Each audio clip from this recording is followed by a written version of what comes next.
Hello friends, my name is doctor Kumar Rohit और मैं एक यूरोलॉजिस्ट हूँ। यूरोलॉजिस्ट आपके किडनी एवं मूत्र रोग संबंधित बीमारियों का दवा एवं सर्जरी द्वारा इलाज करता है। आज हम कुछ कॉमन यूरोलॉजिकल प्रॉब्लम को डिस्कस करेंगे, स्पेशली प्रोस्टेट, किडनी के स्टोन और अन्य बीमारियां जैसे bladder cancer, over active bladder इत्यादि। मैं इसको काफ़ी शॉर्ट, संक्षेप में और सरल भाषा में बताने का प्रयास करूंगा। सबसे पहले जो कॉमन बीमारी हम लोग फेस करते हैं अपने ओपीडी में वो है प्रोस्टेट। मैं ये बताना चाहूँगा आप लोगों को कि प्रोस्टेट इटसेल्फ एक बीमारी नहीं है। प्रोस्टेट हमारे शरीर का एक अंग है, ऐसा अंग जिसके साथ हर मेल पुरुष जन्म लेता है, लेकिन समय के साथ उस प्रोस्टेट की साइज में इंक्रीमेंट होता है, बढ़ते जाता है और धीरे धीरे वो पेशाब के रास्ते पर दबाव पड़ता है। दबाव पड़ने की वजह से पेशाब उतने खुल करके नहीं हो पाता है। इस वजह से अमूमन ये प्रॉब्लम हम लोग फेस करते हैं 60 इयर्स के बाद। उससे पहले ये बीमारी होती नहीं है या बहुत ही रेयर होती है। अब प्रोस्टेट इटसेल्फ कोई डिजीज नहीं है, लेकिन ये एक डिजीज कॉम्प्लेक्स जरूर है। डिजीज कॉम्प्लेक्स मतलब ये बीमारी शुरू तो होती है प्रोस्टेट से, पर वहां लिमिटेड नहीं रहती है। मतलब सबसे पहले ये प्रोस्टेट के साइज में इंक्रीमेंट होगा, पेशाब रास्ते में दबाव पड़ेगा, पेशाब ठीक से उतरेगा नहीं। उसके बाद ये सबसे पहले पेशाब की थैली को खराब करना शुरू करेगा, क्योंकि मरीज अत्यधिक जोर लगा करके पेशाब उतारने की कोशिश करता है। इसकी वजह से थैली धीरे धीरे खराब होनी शुरू हो जाती है। फिर इसका दुष्प्रभाव पड़ता है किडनियों पर, और एक बार बीमारी अगर किडनी तक पहुंच जाए तो ये बहुत ही दुखदाई होता है मरीज के लिए, क्योंकि वो एक इरिवर्सिबल स्टेज में चले जाने का डर होता है जब किडनी में परमानेंट डैमेज होने का खतरा हो जाए। अमूमन होता यह है कि मरीज को जल्दी जल्दी पेशाब होना, रात में कई बार उठना, पेशाब का धार कमजोर होना, पेशाब होल्ड करने की, रोकने की क्षमता कम पड़ जाना, ये सारी दिक्कतें होती हैं। और अफसोस की बात है कि हमारे समाज में लोग इसे ओल्ड एज पर डाल देते हैं कि ये तो ओल्ड एज के साथ होना ही है। इसके बाद दिक्कत ये होती है कि जब तक सर्जरी होती है तब तक काफ़ी लेट हो चुका रहता है। तो प्रोस्टेट का इलाज न सिर्फ ज़रूरी है बल्कि सही समय पर हो यह भी उतना ही ज़रूरी है। इसके अलावा जो दूसरी बीमारी है वो है स्टोन की। ये दोनों बीमारियां मिलकर हमारे ओपीडी में लगभग 90% पेशेंट्स इसी के रहते हैं। अब स्टोन होने का मुख्यतः कारण ये होता है पानी कम पीना। पानी अगर हम 3 से 4 लीटर नियमित रूप से पिए तो काफ़ी हद तक इससे बचा जा सकता है। कई लोग ये कहते हैं कि नहीं, पानी तो मैं खूब पीता हूँ फिर भी कैसे हो गया। तो दिक्कत ये है कि जब आप एक आउटडोर एक्टिविटी में इन्वॉल्व रहते हो, घर पर नहीं रहते हो, तो हालांकि आपको लगता है कि पानी आप खूब पी रहे हो, लेकिन जब आप अपने पानी का बॉटल अलग करोगे, सेपरेट आप ही सिर्फ उस बॉटल से पियोगे, तो आपको पता चलेगा कि दिन में आप 1-1.5 लीटर से ज़्यादा पानी पी नहीं रहे हो।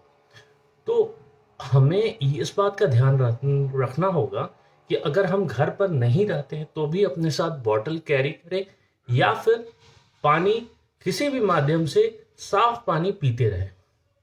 दूसरा प्रॉब्लम एक ये भी है कि हम जिसे कहते हैं हार्ड वाटर, तो हमारे यहाँ कुछ एरिया ऐसे हैं जैसे समस्तीपुर वगैरह का इलाका, जहाँ पर पानी जो है वो हार्ड वाटर होता है, मतलब उसमें मिनरल्स का मात्रा बहुत ज़्यादा रहता है। इस तरह का पानी किडनी हमारा चूंकि रक्त को छानने का कोशिश करता है, प्रयास करता है, और इसी क्रम में ये मिनरल्स वहाँ डिपॉजिट होते जाते हैं। तो एक ये फैक्टर भी रहता है। इसके अलावा मूलतः एक बार किडनी का स्टोन या यूरेट्रिक स्टोन हो जाए तो फिर मरीज को दर्द होना, दर्द के साथ उल्टी होना और पेशाब में जलन होना कभी कभी पेशाब में खून आना, ये सारी दिक्कतें होती हैं। अब प्रायः पेशेंट्स का एक और स्टेटमेंट रहता है कि ऐसी कोई दवा दे दे जिससे वो गल जाए। देखिए, स्टोन को गलाना इतना सरल कार्य नहीं है। अगर कोई दवा इतनी स्ट्रांग रहे कि बिल्कुल वो स्टोन को गला दे, तो वाकई में वो बहुत ही पाथ ब्रेकिंग रिसर्च कहूँगा मैं। होता ये है कि जो छोटे स्टोन होते हैं, 6 mm या 6 mm से साइज जिनका कम होता है, वो हमारे पेशाब के रास्ते के द्वारा निकल जाते हैं। ऐसे स्टोन को ही कई लोग प्रचारित कर देते हैं कि वो स्टोन गल गया। नहीं, वो गलता नहीं है, वो आपके पेशाब के रास्ते से बाहर आ जाता है। इसलिए ये हमें ध्यान रखने की जरूरत है कि हम दुष्प्रचार में न पड़े। हाँ, सही समय पे सही इलाज जरूर करवाएं, ताकि हम अपने एक छोटे से बीमारी को एक गंभीर रूप न लेने दें। थर्डली, जो प्रॉब्लम हम लोग फेस करते हैं वो है ब्लैडर कैंसर का। तो पेशाब की थैली का कैंसर जो है वो प्रायः उन लोगों में होता है जो 50 साल से ज़्यादा उम्र के हों, सिगरेट खास करके, और कुछ तरह के केमिकल्स होते हैं जिनके एक्सपोजर होने पर ये कैंसर होने का चांस बढ़ जाता है। ऐसे मरीजों में प्रायः पहला सिम्टम रहता है पेशाब के रास्ते में खून आना। तो ओल्ड एज में अगर पेशाब के रास्ते में खून आता है तो इस बात का बहुत ज़्यादा ध्यान रखना चाहिए कि गलती से भी उसको हल्के में ना लें हम, और इस पर जितनी जल्दी हो किसी भी विशेषज्ञ से मिल करके उसका प्रॉपर इलाज करवाएं। पेशाब के थैली का कैंसर किसी भी दवा से ठीक नहीं होता है, इस बारे में किसी को भी कोई कंफ्यूजन नहीं रखना चाहिए। हाँ, ये ज़रूर है कि आप यदि समय पर उसका इलाज करवाएं, अर्ली स्टेज में करवाएं, तो इस बीमारी को काफ़ी हद तक कंट्रोल किया जा सकता है और पेशेंट का लाइफ प्रोलॉन्ग हो सकता है।